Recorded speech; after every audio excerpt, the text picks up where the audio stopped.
চট্টগ্রামে ভোর থেকে আবারও শুরু হয়েছে ভারী বর্ষণ, ফলে বিভিন্ন স্থানে বন্যা পরিস্থিতির অবনতি হয়েছে। পানিবন্দী অন্তত 8,67,000 মানুষ। এ নিয়ে বিস্তারিত জানাতে বাঁশখালী থেকে যুক্ত হচ্ছেন শোয়েব রহমান। শোয়েব, চট্টগ্রামের বন্যা পরিস্থিতির খবর বিস্তারিত জানাবেন।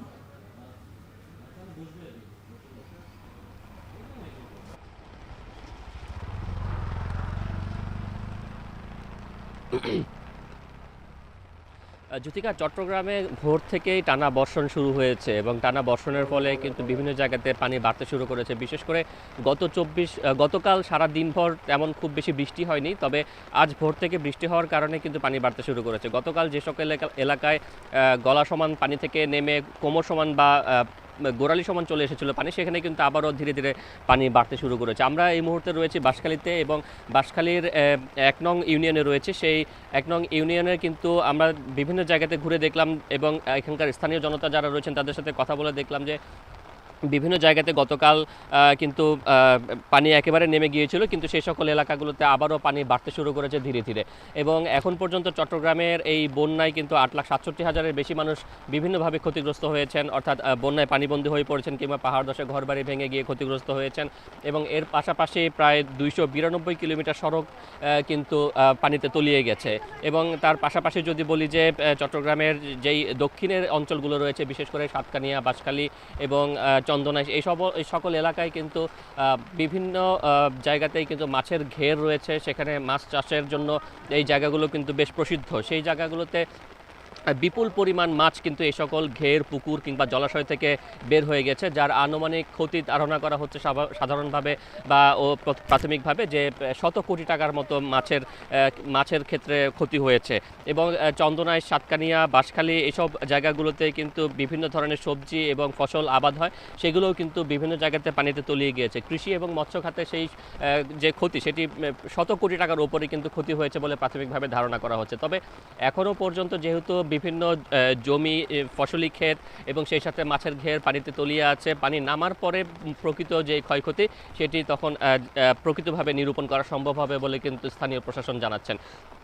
এবং এই সকল এলাকাগুলোতে যারা পানিবন্দী হয়ে রয়েছেন, বিশেষ করে দুর্গম এলাকাগুলোতে, সেইখানে এখনও পর্যন্ত ত্রাণ সরবরাহ স্বাভাবিক হয়নি বা ত্রাণ পৌঁছাচ্ছে না বলে কিন্তু অনেকেই অভিযোগ করছেন। এবং তারা বলছেন যে মূলত যে সকল জায়গাগুলোতে সহজে যাতায়াত করা যাচ্ছে নৌকাযোগে কিংবা পায়ে হেঁটে, সেই সব জায়গাগুলোতে মূলত ত্রাণ যাচ্ছে, কিন্তু দুর্গম এলাকাগুলোতে মানুষ অনাহারে দিনাতিপাত করছেন। বিশেষ করে নারী, শিশু, বৃদ্ধ যারা রয়েছেন তারা কিন্তু নিদারুণ কষ্টে দিনাতিপাত করছেন। এবং চট্টগ্রাম কক্সবাজার মহাসড়কের বিভিন্ন জায়গাতে পানি উঠে কিন্তু সড়ক বন্ধ হয়ে গিয়েছিল, কিন্তু গতকাল সারাদিন বৃষ্টিপাত না হওয়ার কারণে বেশিরভাগ জায়গা থেকে পানি নেমে গিয়েছে সড়কের। তবে আজ আবার যেহেতু ভোর থেকে বৃষ্টি শুরু হয়েছে এবং পানি বাড়তে শুরু করেছে, সেইখানে পানি আবারও সড়কে উঠে আসতে পারে বলে কিন্তু আশঙ্কা করা হচ্ছে। এবং বন্যা পূর্বাভাসে বলা হচ্ছে 13 তারিখ পর্যন্ত এ ধরনের বৃষ্টিপাত অব্যাহত থাকবে এবং 13 তারিখের পরে গিয়ে হয়তো বা বন্যা পরিস্থিতির কিছুটা উন্নতি হতে পারে। জ্যোতিকা, চট্টগ্রামে বন্যা পরিস্থিতির অবনতির খবর জানাতে যুক্ত ছিলেন শোয়েব রহমান। এদিকে সকাল থেকেই ভারী বৃষ্টিতে তলিয়েছে চট্টগ্রাম শহরের রাজপথ। এ নিয়ে জানাতে চট্টগ্রাম নগরী থেকে যুক্ত হচ্ছেন কাজী মাহফুজ। মাহফুজ, কোন কোন সড়ক পানিতে তলিয়েছে জানাবেন।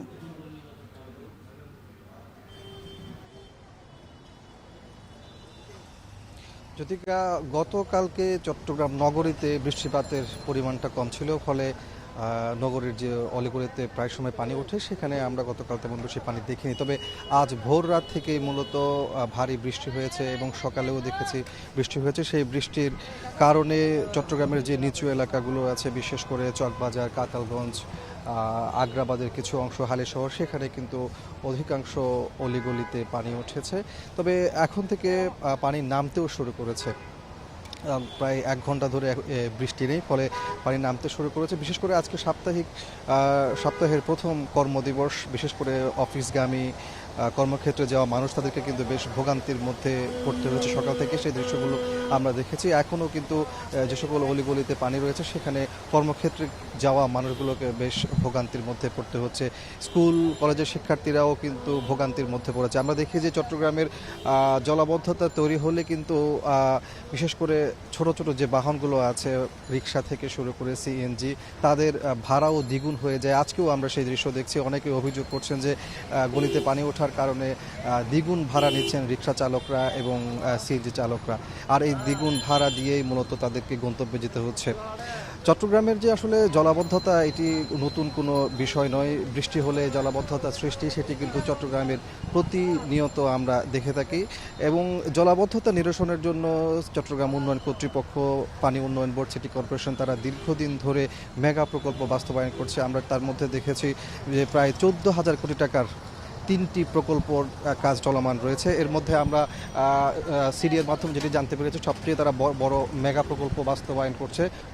সেই জায়গাতে আমাদেরকে তারা জানিয়েছেন যে 30টি খালের কাজ পুরোপুরি তারা শেষ করেছেন। একই সাথে 5টি খালের প্রায় 98% কাজ শেষ হয়েছে। একটি খালের কাজ এখনও পর্যন্ত 68% হয়েছে। সেই খালের সাথে সংযুক্ত যে সকল সড়কগুলো রয়েছে সেখানে মূলত জলাবদ্ধতা তৈরি হচ্ছে, এমনটি সিডিএ পক্ষ থেকে জানানো হয়েছে। এবং দ্রুত সময়ের মধ্যে সেই হিজড়া খাল, অর্থাৎ যে খালের কাজ 68% শেষ হয়েছে, সেটি শেষ হলে পরে চট্টগ্রাম নগরীর মানুষ জলাবদ্ধতার কবল থেকে অনেকটাই মুক্তি পাবে, এমনটি জানিয়েছেন। তবে আসলে সেই কাজ কবে নাগাদ পুরোপুরি শেষ হবে সেটি নিশ্চিত করে কেউ বলতে পারছেন না। এমন অবস্থায় বৃষ্টি হলে জলাবদ্ধতা সৃষ্টি, নগরবাসীর ভোগান্তি, সেটি কিন্তু এখানকার মানুষকে ভোগ করতে হচ্ছে। এবং সেই অবস্থা থেকে পরিত্রাণের জন্য নগরবাসী যারা এই সংশ্লিষ্ট প্রকল্পগুলো বাস্তবায়ন করছেন তাদেরকে অনুরোধ জানিয়েছেন। একই সাথে সিটি কর্পোরেশন এবং সিডিএর পক্ষ থেকেও কিন্তু বারবার করে বলা হচ্ছে নগরবাসীকে তাদের বর্জ্য থেকে শুরু করে বাসাবাড়ির যে বর্জ্য সেগুলো যেন যত্রতত্র না ফেলে, অর্থাৎ নালা এবং খালের মধ্যে না ফেলে, সেই বিষয়ে কিন্তু সচেতন করা হচ্ছে। তো সব কিছু মিলিয়ে বলা যায় যে আসলে চট্টগ্রামে ভোর রাত থেকে যে ভারী বৃষ্টি, সেই বৃষ্টির কারণেই মূলত নগরীর অলিগলিতে পানি উঠেছে, বিশেষ করে নিচু এলাকাগুলো অনেকটাই প্লাবিত হয়েছে। তবে এই মুহূর্তে বৃষ্টি না থাকার কারণে পানি নামতেও শুরু করেছে, আমরা সেই দৃশ্যগুলো এখানে দেখতে পাচ্ছি। জ্যোতিকা। চট্টগ্রাম থেকে বিস্তারিত জানাতে যুক্ত ছিলেন কাজী মাহফুজ। টানা ভারী বৃষ্টি ও পাহাড়ি ঢলে কক্সবাজারের বন্যা পরিস্থিতির অবনতি। জেলার 10 উপজেলার 35 ইউনিয়নের অন্তত 150টি গ্রাম প্লাবিত হয়ে 3 লাখের বেশি মানুষ পানিবন্দী। সবচেয়ে বেশি ক্ষতিগ্রস্ত চকরিয়া, পেকুয়া ও মাতামুহুরী উপজেলা। এদিকে বান্দরবানে রবিবার সকাল থেকে পানি কমে যাওয়ার কারণে জেলার বন্যা পরিস্থিতির উন্নতি হলেও সড়ক যোগাযোগ স্বাভাবিক হয়নি। পানিবন্দী হয়ে আছে 50,000 মানুষ। এ নিয়ে বিস্তারিত জানাতে আমাদের সাথে কক্সবাজার থেকে যুক্ত হচ্ছেন মোহাম্মদ মোর্শেদ এবং বান্দরবান থেকে যুক্ত হচ্ছেন রিজভী রাহাত। প্রথমে যাচ্ছি কক্সবাজারের মোর্শেদের কাছে। মোর্শেদ, পানিবন্দী মানুষের দুর্ভোগ কেমন দেখছেন?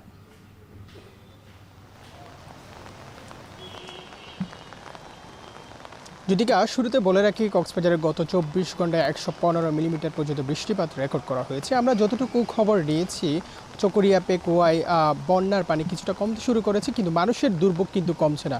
আমরা সেখানকার মানুষের সাথে কথা বলেছি, তারা বলছেন যে সরকারি সহায়তা পৌঁছে যাচ্ছে সেটি পর্যাপ্ত না। সেখানে নানা ধরনের বিশুদ্ধ পানির সংকট, খাবার সংকট এবং খাবার স্যালাইন সহ নানা ধরনের সংকট কিন্তু দেখা যাচ্ছে। এবং যে প্রত্যন্ত যে গ্রামীণ এলাকাগুলো রয়েছে সেখানে কিন্তু পর্যাপ্ত খাবার সরবরাহ পৌঁছে যাচ্ছে না। যদিও বা জেলা প্রশাসন থেকে আমরা জেলা প্রশাসনের তথ্য মতো বলছে কক্সবাজারের জন্য 30 লাখ টাকা এবং 400 মেট্রিক টন চাল বরাদ্দ দেওয়া হয়েছে।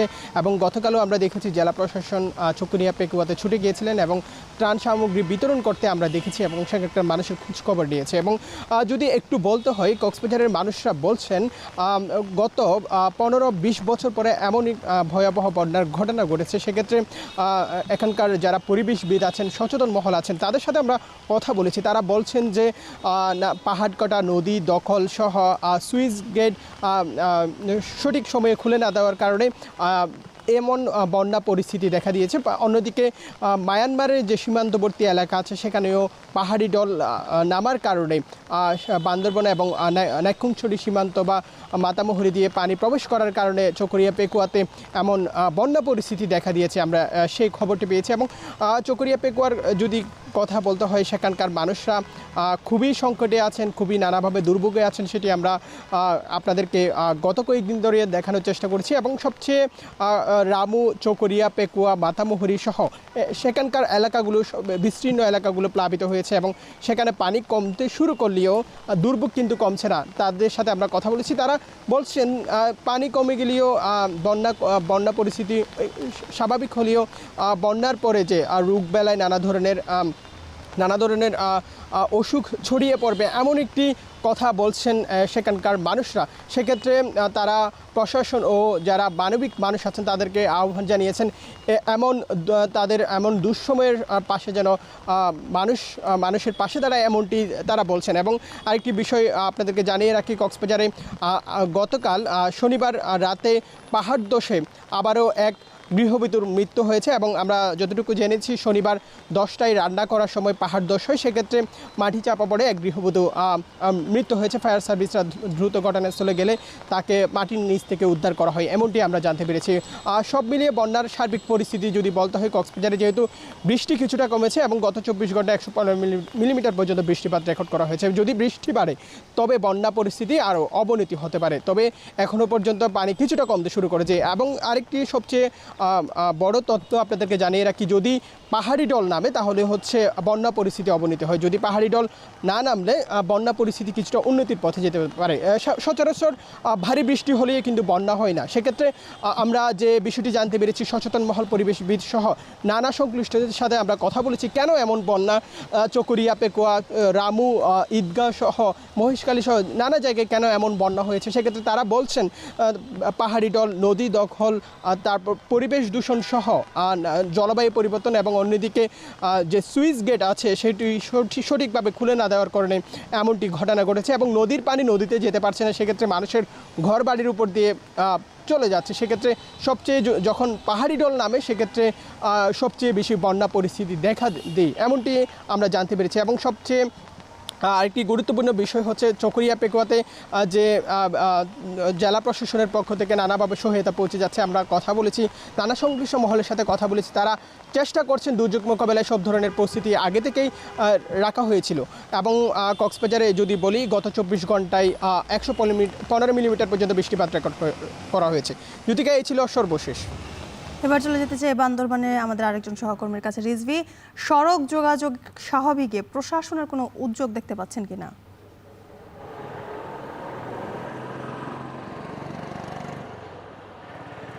টানা 7 দিন পর কিন্তু ভারী বর্ষণের পরে কিন্তু আজ সকালে বৃষ্টি নেই বললে চলে। তারপরে কিছুক্ষণ পর গুড়ি বৃষ্টি পড়ছে। তো একটি বিষয় জানিয়ে রাখি, আজ আমরা দেখতে পেয়েছি গতকালের তুলনায় কিন্তু আজ সকালের থেকে কিন্তু পানি কিছুটা কমেছে, কিছুটা বলতে 3 থেকে 4 ফিটের মতো পানি কমেছে। তো একটি বিষয় জানিয়ে রাখি, প্রশাসনের সাথে আমরা কথা বলেছি, তারা যে 220টি আশ্রয়কেন্দ্রে মানুষজন আশ্রয় নিয়েছে তাদেরকে কিন্তু খিচুড়ি, শুকনো খাবার এবং ত্রাণ সামগ্রী তারা বিতরণ করছেন বলে আমাদেরকে জানিয়েছে।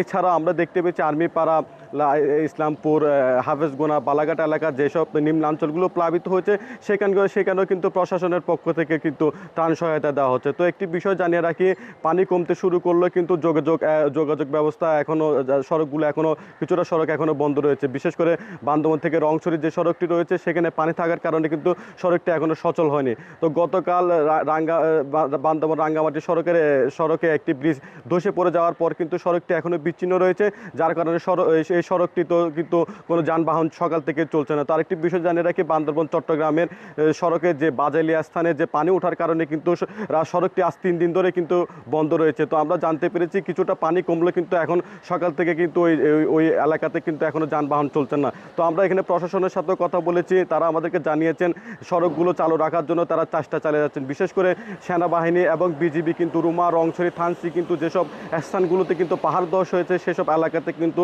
সড়কগুলোতে তারা কিন্তু কাজ করছে সড়কগুলো সচল রাখার জন্য। তো একটি বিষয় জানিয়ে রাখি, বান্দরবনের লামা থেকে আলীকদম উপজেলার যে সড়কে পানি উঠে যাওয়ার কারণে কিন্তু সড়কটি এখনও বন্ধ রয়েছে। বিশেষ করে পানি কিছুটা কমলেও কিন্তু এখনও পর্যন্ত সড়কগুলো চালু হয়নি। তো আমরা দেখতে পেয়েছি সকাল থেকে কিন্তু এখানে বিশেষ করে যেসব রাজনৈতিক অঙ্গ সংগঠনের নেতারা রয়েছে, বিশেষ করে বিএনপির পক্ষ থেকে দেখতে পেয়েছি জেলা বিএনপি সেক্রেটারি জাবেদ রাজা, তিনিও সকাল থেকে এখানকার মানুষজনকে যারা বন্যা দুর্গত গৃহবন্দী রয়েছে তাদেরকে কিন্তু খিচুড়ি দিতে আমরা দেখতে পেয়েছি। তো একটি বিষয় জানিয়ে রাখি, আমাদেরকে একটি অভিযোগ করেছেন যারা গৃহবন্দী রয়েছে তারা, বিশেষ করে যে তাদের কাছে কোনো ত্রাণ সহায়তা বা কোনো শুকনো খাবার কিন্তু না পৌঁছানোর একটি তারা অভিযোগ আমাদেরকে করেছেন। তো আমরা জানতে পেরেছি বিশেষ করে কুয়ালং, ক্যামলংয়ের দিকে যেসব নিম্নাঞ্চলগুলো প্লাবিত হয়েছে ওখানকার মানুষ কিন্তু নাকি ত্রাণ থেকে বঞ্চিত হয়েছে এমন অভিযোগ আমাদেরকে করেছেন। তো একটি বিষয় জানিয়ে রাখি, পানি কম শুরুর সাথে সাথে কিন্তু মানুষের দুর্ভোগও বাড়তে শুরু করেছে। বিশেষ করে যেসব অঞ্চলগুলোতে কিন্তু এলাকাগুলোতে কিন্তু পানি নেই সেসব এলাকাগুলোতে বিদ্যুৎ নেই এবং নেটওয়ার্ক না থাকার কারণে কিন্তু মানুষের দুর্ভোগ বাড়ছে।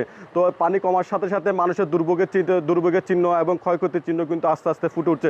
যদি বৃষ্টি না থাকে কিন্তু পানি একদম কমে যাবে এবং মানুষের জীবনও স্বাভাবিক হবে বলে এমনটাই প্রত্যাশা করছেন। তো এই ছিল আমার কাছে বান্দরবান থেকে সবশেষ তথ্য। বন্যা পরিস্থিতির খবর জানাতে যুক্ত ছিলেন সহকর্মীরা।